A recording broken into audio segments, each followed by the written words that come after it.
بسم اللہ الرحمن الرحیم۔ السلام علیکم۔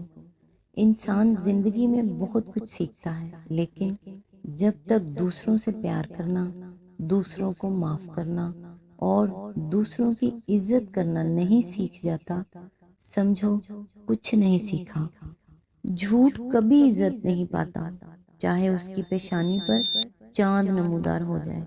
سچ کبھی ذلیل نہیں ہوتا، چاہے سارا زمانہ اس پر کہکے لگائے۔ کوئی بھی آزمائش خالی ہاتھ نہیں جاتی، کبھی صلہ دے جاتی ہے اور کبھی ٹل جاتی ہے، کبھی اللہ کے ہاں مقبولیت دے جاتی ہے اور کبھی دعا کرنے کا سلیقہ دے جاتی ہے۔ اللہ سبحانہ تعالیٰ جو آزمائش بندے پر ڈالتا ہے، ان میں سے کوئی ایک بھی انسان کو خسارے میں نہیں ڈالتی۔ زبان پر شکر رکھیں، اور اللہ تعالیٰ بڑا مہربان اور نہایت رحم کرنے والا ہے۔ اللہ تعالیٰ سے دعا ہے کہ وہ آپ کی تمام نیک اور جائز حاجات پورا کرے اور آپ کی تمام مشکلیں اور پریشانیاں دور فرمائے، آمین۔ آج انشاءاللہ سورہ المومنون کی آیت نمبر 11 سے سٹارٹ کریں گے۔ اس کا ترجمہ اور تفسیر تفہیم القرآن سے بیان کریں گے جو اہل سنت جماعت کے لیے ہیں۔ اعوذ باللہ من الشیطان الرجیم، بسم اللہ الرحمن الرحیم۔ جو میراث میں فردوس پائیں گے اور اس میں ہمیشہ رہیں گے۔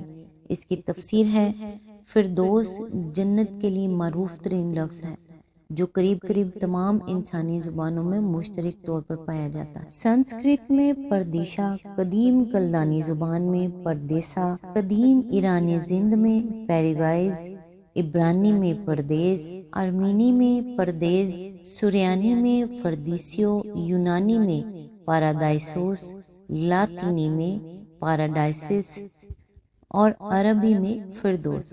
یہ لفظ ان سب زبانوں میں ایک ایسے باغ کے لیے بولا جاتا ہے جس کے گرد حصار کھینچا ہوا ہو، وسیع ہو، آدمی کی قیام گاہ سے متصل ہو اور اس میں ہر قسم کے پھل، خصوصاً انگور پائے جاتے ہوں، بلکہ بعض زبانوں میں تو منتخب پالتو پرندوں اور جانوروں کا بھی پایا جانا اس کے مفہوم میں شامل ہے۔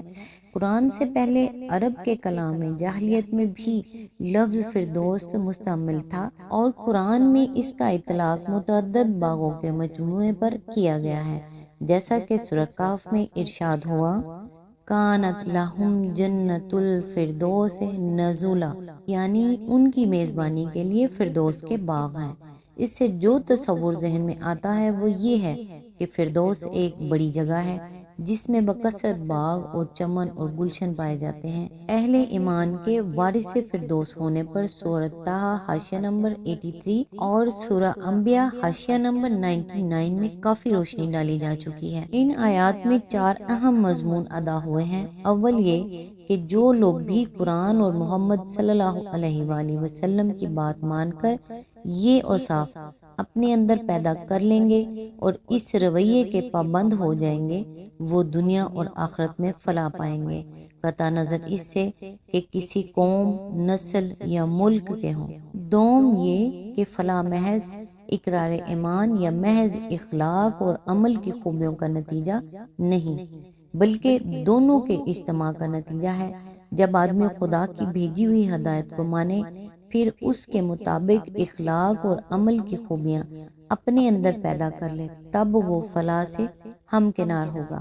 سوم یہ کہ فلاح محض دنیاوی اور مادی خوشحالی اور محدود وقتی کامیابیوں کا نام نہیں ہے، بلکہ وہ ایک وسیع تر حالت خیر کا نام ہے جس کا اطلاق دنیا اور آخرت میں پائیدار و مستقل کامیابی و آسودگی پر ہوتا ہے۔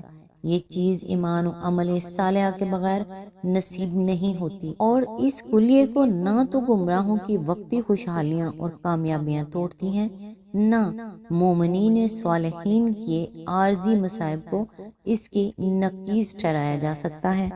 چہارم یہ کہ مومنین کے ان اوصاف کو نبی صلی اللہ علیہ وآلہ وسلم کے مشن کی صداقت کے لیے دلیل کے طور پر پیش کیا گیا ہے، اور یہی مضمون آگے کی تقریر سے ان آیات کا ربط قائم کرتا ہے۔ تیسرے رکوع کے خاتمے تک کی پوری تقریر کا سلسلہ استدلال اس طرح پر ہے کہ آغاز میں تجربی دلیل ہے، یعنی یہ کہ اس نبی کی تعلیم نے خود تمہاری ہی سوسائٹی کے افراد میں یہ سیرت و کردار اور یہ اخلاق و اوصاف پیدا کر کے دکھائے ہیں۔ اب تم خود سوچ لو کہ یہ تعلیم حق نہ ہوتی تو ایسے صالح نتائج کس طرح پیدا کر سکتی تھی۔ اس کے بعد مشاہداتی دلیل ہے، یعنی یہ کہ انسان کے اپنے وجود میں اور گرد و پیش کی کائنات میں جو آیات نظر آتی ہیں وہ سب توحید اور آخرت کی اس تعلیم کے برحق ہونے کی شہادت دے رہی ہیں، جیسے محمد صلی اللہ علیہ وآلہ وسلم پیش کرتے ہیں۔ پھر تاریخی دلائل آتے ہیں جن میں بتایا گیا ہے کہ نبی اور اس کے منکرین کے کشمکش آج نئی نہیں بلکہ ان ہی بنیادوں پر قدیم ترین زمانے سے چلی آ رہی ہے، اور اس کشمکش کا ہر زمانے میں ایک ہی نتیجہ برآمد ہوتا رہا ہے، جس سے صاف طور پر معلوم ہو جاتا ہے کہ فریقین میں سے حق پر کون تھا اور باطل پر کون۔ آیت نمبر 12، ہم نے انسان کو مٹی کے سط سے بنایا۔ آیت نمبر 13، پھر اسے ایک محفوظ جگہ ٹپکی ہوئی بوند میں تبدیل کیا۔ آیت نمبر 14، پھر اس بوند کو لوتھڑے کی شکل دی، پھر لوتھڑے کو بوٹی بنا دیا، پھر بوٹی کو ہڈیاں بنائیں، پھر ہڈیوں پر گوشت چڑھایا، پھر اسے ایک دوسری ہی مخلوق بنا کھڑا کیا۔ اس کی تفسیر ہے، تشریح کے لیے ملاحظہ ہو سورہ حج کی حواشی نمبر 5، 6 اور 9، یعنی کوئی خالی الذہن آدمی بچے کو ماں کے رحم میں پرورش پاتے دیکھ کر یہ تصور بھی نہیں کر سکتا کہ یہاں وہ انسان تیار ہو رہا ہے جو باہر جا کر عقل اور دانائی اور صنعت کے یہ کچھ کمالات دکھائے گا، اور ایسی ایسی حیرت انگیز قوتیں اور صلاحیتیں اس سے ظاہر ہوں گی۔ وہاں وہ ہڈیوں اور گوشت پوشت کا ایک پلندہ سا ہوتا ہے جس میں وضع حمل کے آغاز تک زندگی کی ابتدائی خصوصیات کے سوا کچھ نہیں ہوتا، نہ سماعت، نہ بصارت، نہ گویائی، نہ عقل و خرد، نہ اور کوئی خوبی، مگر باہر آ کر وہ چیز ہی کچھ اور بن جاتا ہے جس کو پیٹ والے جنین سے کوئی مناسبت نہیں ہوتی۔ اب وہ ایک سمیع و بصیر اور ناطق وجود ہوتا ہے۔ اب وہ تجربے اور مشاہدے سے علم حاصل کرتا ہے۔ اب اس کے اندر ایک ایسی خودی ابھرنی شروع ہوتی ہے جو بیداری کے پہلے ہی لمحے سے اپنی دسترس کی ہر چیز پر تحکم جتاتی اور اپنا زور منوانے کی کوشش کرتی ہے۔ پھر وہ جوں جوں بڑھتا جاتا ہے، اس کی ذات میں یہ چیزیں دیگر ہونے کی کیفیت نمایاں تر اور افزوں تر ہوتی چلی جاتی ہیں۔ جوان ہوتا ہے تو بچپن کی بنسبت کچھ اور ہوتا ہے، ادھیڑ ہوتا ہے تو جوانی کے مقابلے میں کوئی اور چیز ثابت ہوتا ہے، بڑھاپے کو پہنچتا ہے تو نئی نسلوں کے لیے یہ اندازہ کرنا بھی مشکل ہو جاتا ہے کہ اس کا بچپن کیا تھا اور جوانی کیسی تھی۔ اتنا بڑا تغیر کم از کم اس دنیا کی کسی دوسری مخلوق میں واقع نہیں ہوتا۔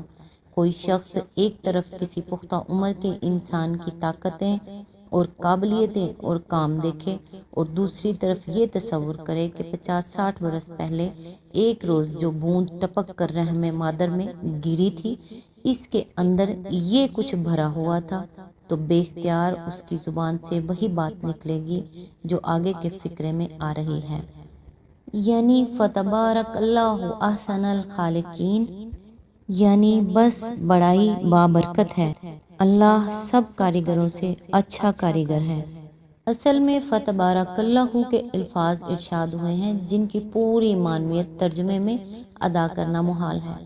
لغت اور استعمالات زبان کے لحاظ سے اس میں دو مفہوم شامل ہیں، ایک یہ کہ وہ نہایت مقدس اور منزہ ہے، دوسرے یہ کہ وہ اس قدر خیر اور بھلائی اور خوبی کا مالک ہے کہ جتنا تم اس کا اندازہ کرو اس سے زیادہ ہی اس کو پاؤ، حتیٰ کہ اس کی خیرات کا سلسلہ کہیں جا کر ختم نہ ہو۔ مزید تشریح کے لیے ملاحظہ ہو تفہیم القرآن جلد سوم الفرقان حواشی نمبر 1-19۔ ان دونوں معنوں پر غور کیا جائے تو یہ بات سمجھ میں آتی ہے کہ تخلیق انسانی کے مراتب بیان کرنے کے بعد فتبارک اللہ کا فقرہ محض ایک تعریفی فقرہ ہی نہیں ہے، بلکہ یہ دلیل کے بعد نتیجہ دلیل بھی ہے۔ اس میں گویا یہ کہا جا رہا ہے کہ جو خدا مٹی کے سطح کو ترقی دے کر ایک پورے انسان کے مرتبے تک پہنچا دیتا ہے، وہ اس سے بدرجہ زیادہ منزہ ہے کہ خدائی میں کوئی اس کا شریک ہو سکے، اور اس سے بدرجہ مقدس ہے اسی انسان کو پھر پیدا نہ کر سکے۔ اور اس کی خیرات کا یہ بڑا ہی گھٹیا اندازہ ہے کہ بس ایک دفعہ انسان بنا دینے ہی پر اس کے کمالات ختم ہو جائیں، اس سے آگے وہ کچھ نہ بنا سکے۔ آج تک کے لیے بس اتنا ہی۔ نیکسٹ انشاءاللہ آیت نمبر 15 سے سٹارٹ کریں گے۔ تب تک کے لیے دعاؤں میں یاد رکھیے گا۔ اللہ حافظ۔